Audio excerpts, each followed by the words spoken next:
Many trendy business ideas on the internet list today are trying to sell things at the top of this plastic bucket. That is, things that people can easily stop buying when times get tough. A truly profitable business does not try to stop the leaks or convince the customer not to worry.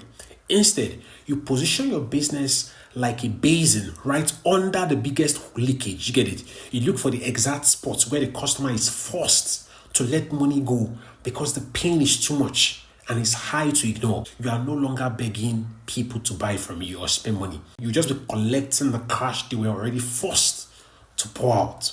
If you search for business ideas in Nigeria today, you probably see the same list everywhere. Start a POS business, start poultry farming, sell clothes, import products, start logistics. Some even advise you to invest in real estate. Now, there's nothing wrong with these businesses. The problem is that thousands of people start those same businesses every year and many still struggle. So the question is why? It is because they copied an idea without understanding the market behind it. A business idea is not automatically profitable because people are talking about it. Why does this opportunity exist? What is changing in Nigeria right now that is creating new problems, new needs, new customers willing to pay? Because every major change creates opportunities, and the people who understand those changes early usually have an advantage. In this video, I'm going to be showing you a different way to find business ideas in Nigeria. You would never have to chase trends or copy what everyone is doing once you're done with this video. But by understanding the 4 major forces creating new opportunities in our Nigerian economy, you will become an expert at predicting and also investing in bankable ideas early enough before the crowd arrives. Let's understand how money really moves. Before you pick a single business idea, you have to understand exactly how money behaves in a tough economy. We need to forget, firstly, accounting textbooks. Let's just picture a plastic bucket. The water inside the bucket is your customer's disposable income. Now, that is the money after their tax that they are willing to use to spend on needs. In a tight market, customers try everything to protect the water in that bucket. That is their cash. They cover the top, they cut out luxury expenses, they try to hold on to cash as tightly as possible. But in the real world, that bucket keeps leaking, because of pressure. They are non-negotiable expenses, the things they have to pay for to survive. That is why the bucket is leaking. If their roof, for example, has issues during rainy season, they have to fix it. They have to patch it. If the grid collapses, for example, their business goes dark, so they must buy fuel or solar. If they need to move goods across town, they have to pay for transport. So no matter how hard they try to save the water in the buckets, the pressure of daily life will force that water to come out of the holes, of the leakages. Here is how this chooses your business idea for you. Many trendy business ideas on the internet list today are trying to sell things at the top of this plastic bucket. That is, things that people can easily stop buying when times get tough. A truly profitable business does not try to stop the leaks or convince the customer not to worry. Instead, you position your business like a basin right under the biggest leakage. You get it? You look for the exact spots where the customer is forced to let money go because the pain is too much and it's high to ignore. When you build a business that catches that mandatory high pressure of leakage, whether it's fixing structural infrastructure around the area, solving environmental issues, or managing trust gaps that people care about, you are no longer begging people to buy from you or spend money. You just be collecting the cash they were already forced to pour out. So a business survives when it connects itself to a problem that keeps appearing. This is why the smartest entrepreneurs, they don't just focus on, what products are we going to sell? They also look at what is changing around them and what problems that change is creating. Let's look at why popular businesses fail. I'll use 2 of the most popular ideas on every online list I've seen to demonstrate why business ideas fail and the exact systemic changes to make if you want to actually win. The very first challenge that makes businesses fail is the cash freezer challenge. Every list I've seen online talks about how real estate is safe wealth. That's no doubt, actually. It's very safe wealth. But people execute it wrongly. And that's why their plans get stuck at zero profit level. Now, because bank loans in Nigeria have crazy interest rates, many diasporic investors, that is people from abroad who have cash, and many even back home here, they want to go into property development, so they make a logical choice. Instead of going to the banks because of the high interest loan, they use their own active business cash or personal savings to build a rental property from the scratch. Now, here's the trap they usually fall into. Normally, of course, when you start building, you see physical progress, you think you are winning, but building projects takes months or years. And inflation will start hitting in the middle of the project. Cement, iron rod prices, all these raw materials required for building projects, they start draining your liquid cash to keep up. The moment your main household or your own personal business starts facing an emergency that you need cash for, you look at your bank account and you realize that it is empty. Your money is now stuck in an uncompleted building project. You can't generate any rent from it. You can't generate any cash flow from it. And even banks will not even give you loan on an unfinished site. You get it? So what you have now is that you've trapped cash.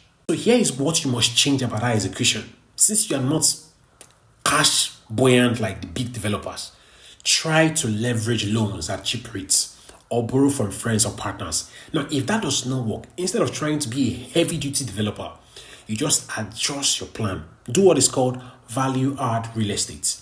Value-add real estate. You just use your cash to lock down existing or distressed and all these underutilized spaces on short leases. Renovate them within weeks and flip them into high-yielding shortlets, co-working spaces, or even all these micro warehouses for traders. Now, by avoiding the raw construction phase, you keep your cash liquid. You generate immediate cash flow within 30 days to shield yourself against inflation and let the heavy-duty developers take all the structural risk while you collect immediate rent yield. Or you use other people's money to run the development and pay them yields as you go. The second trap people fall into that makes their popular business idea fail is the trap of organic growth problem. Let me use the tech space as an example because I know that's one of the ideas people are advised to join. Build an app, sell a digital product or things like that. Now, a founder, let's imagine a regular founder who builds a marketplace or a service app. They pump millions of naira into Facebook adverts, Instagram adverts, and Google adverts. Then lots of users start coming. The signups are amazing. Downloads, things are just making sense. Now, the moment that expensive ad budget runs out, their users crash. Why? Because they relied on a paid-only advert system. They never built a word-of-mouth engine or a system that generates them customers organically. Let me use an instance. Facebook itself does not need an advert for you to go and visit them, right? You know where to get noodles. You know where to get cement. If customers cannot find you without you running ads, then you have a serious distribution and growth problem. You do not own your audiences. It is the adverts sellers that own you. And that is where the business starts burning cash to buy temporary attention. So if you want to switch the strategy, you want to invest more in what is called SEO, search engine optimization, meaning you get to position your business where people are already searching for. You use that to build excellent search strategy so that your business shows up on search engines. Now, if you are building also something like an errand or an artisan marketplace, you build, of course, beautiful landing pages that can target the kind of audience you're looking for. Trusted plumber in Lekki Phase 1, emergency generator repairer in Ikeja. When you use SEO smartly, you start creating demand and attracting people that are already looking for what you're selling. Also, it is a very beautiful place you can create growth channels in estates. Establish partnership with with estates groups so that they can easily just use you as their source. This way, your customers find you exactly when their bucket is leaking, giving you a steady stream of income. And it don't cost you any money. All these growth channels don't cost you any money. So the lesson is simple. Look closely at those two traps I just mentioned, and you'll notice that both of them make the exact mistake. They rely on external power that they cannot control to make them money. So they are either praying that inflation will change so that they can start buying raw material cheap for development, or they are praying that, customers come because they are spending money on ad. So the thing is, a real business idea in Nigeria thrives on resilience. It should not look like, imagine a standing fan. It goes there the moment there is no electricity. It goes there when your inverter battery goes there as well. So a real business is designed like a traditional water canoe. It's going downstream. It does not try to fight the current or create its own water. Instead, it looks at the environment. It finds a massive, unstoppable river that is already flowing, and it drops itself right into the middle of the heavy current. An idea is only good when you design it to be flexible enough to survive harsh economic shocks. It doesn't matter if the larger economy, the macro economy, slows you down, or if the average customer's pocket is tight. Because your business is built directly into the market's non-negotiable daily habits, it becomes entirely self-reliant in how it markets itself, how it gets customers, and how it generates revenue for you. So basically what you're doing is you are using the market's own pressure to turn your business gears up. So when you learn to look at the market through this lens, you stop hunting for all these trendy business ideas every year. Instead, you start tracking where the heavy economic recessions are happening, pressure, and you just go there. The current, you just flow with the current. Now that brings us to the 4 specific systems that generate the most wealth in Nigeria. The very first system is major infrastructure and grid shifts. Let me give you guys an example. When a massive project like Dangote refinery, a new deep sea port, for example, or a major industrial zone opens up, standard business owners, most of them try to, they start bidding for contracts in those same places. They try to get a contract directly with the refinery. They try to sell oil. But the thing is, that is a very competitive spot. People have probably booked spots there already. So, but I'm not saying that's not a good idea. I'm just saying the smarter approach will be that you look at the human ripple effect of that development. Think about thousands of workers that will suddenly pack their bags and start going to Dangote refinery to resume. Immediately they go there, they need a place to sleep. That's creating a massive housing demand and a huge demand for local building materials and construction hands. Can you see the value ripple? Now, those same workers must, of course, move around. That's creating a transportation and logistics bottleneck. They must eat 3 times a day. That will now trigger an additional local food supply networks. They need to rent tools, they need cleaning services, they need security. You can see that one single mega project has created over 20 different income streams and opportunities. They don't have anything to do with oil that Dangote is refining, which is very impressive. But they have everything to do with the feeding, housing, and serving the massive crowd that infrastructure has pulled in. Now, the second system that provides a whole lot of wealth in Nigeria is environment related. It has to do with flood, rain, and even the daily challenges you see about weather. Now, instead of us complaining about the heavy rain, it's inevitable actually. The yearly flooding is becoming inevitable in places like Lagos. And the roads that go bad every season, you see that they're almost inevitable. But you need to realize something. Heavy environmental challenges will always come. They create a guaranteed market. That one is certain. So when things break down around people, they have no choice. They have to pay. You understand? They can't do without paying. So it creates a massive, high-paying opportunity market for specialized waterproofing services. People don't want to keep our water from the buildings. It creates an immediate need for people who are professional house inspectors. You can check a property before people start renting it for structural defects, before somebody buys it. It also drives a massive demand for local drainage fixes. You can see everybody talking about how waste management and other things are affecting flooding in Lagos, you understand? Emergency services, salvage services, all these things are very important and they were just created by environment.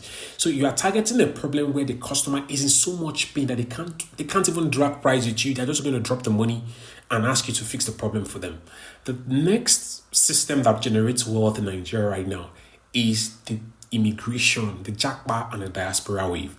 Right now, we have a massive population of energetic young people in Nigeria, and they're on ground. They're all looking for opportunities. And we also have millions of Nigerians in the diaspora who desperately want to build projects. They want to build houses. They want to fund businesses back home in Nigeria, but they're terrified of being scammed. You see that this gap creates an automatic need for trust-based businesses that can bridge that gap between people abroad, supply them whatever they need and help them carry out whatever they need in the country. Also, because there's a tech boom, you can see that we can also think about setting up specialized training hubs that prepare local youths for global remote jobs or virtual assistant roles or capturing foreign currency. Teams like Andela did that very well, and more teams are still doing it. People are offering a whole lot of virtual training jobs. So I want you guys to think about creating secure, transparent project management services as well that let someone in London or someone in Houston fund a building site in Lagos or Abuja, and they don't need to be here physically.